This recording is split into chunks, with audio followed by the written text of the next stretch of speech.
জানো, আজকে এই রান্নার ভিডিওর ভয়েস ওভার দেওয়ার সময় একটা কথাই মাথায় আসছিল। মানে আমি রান্নাটা আজকে শুরু করেছিলাম একভাবে, শেষমেশ তার পরিণতি হলো অন্য। তো আমার জীবনে কেরিয়ারটাও আমি শুরু করেছিলাম অন্যভাবে। কলেজ থেকে ভেবে রেখেছিলাম আমি ব্যাংকের চাকরি করব, ব্যাংকার হব, এবং অনেক দূর পৌঁছেও ছিলাম। হ্যাঁ, হয়তো সেটা অনেকেই বিশ্বাস করে না, কারণ চাকরিটা আলটিমেটলি পাইনি তাই।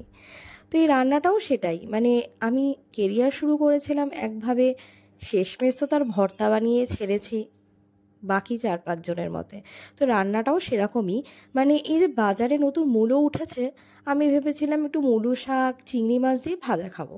দেখেও ছিলাম অনেকের রান্না আছে, বেশ সুন্দর হয়েছে দেখতে। কিন্তু রান্না করতে করতে মানে শেষমেশ দেখি কি, মানে চিংড়ি মাছ আমার বেশি আর শাক একদম কয়েকটাই পড়ে আছে। তো তখন মাথায় হট করে এলো কি, চলো তার ভর্তা বানিয়ে দেখি কেমন লাগে। তো শেষমেশ এই শাকের আমি ভর্তাই বানিয়েছি, মানে এই জীবনটা যেমন ভর্তা বানিয়ে ছেড়েছি। যাই হোক, রান্নাটা তো খেতে ভালো হয়েছিল, কিন্তু জীবনের ভর্তাটা আমি আর মেনে নিতে পারিনি এখনও। আমার মতো কারা কারা আছো?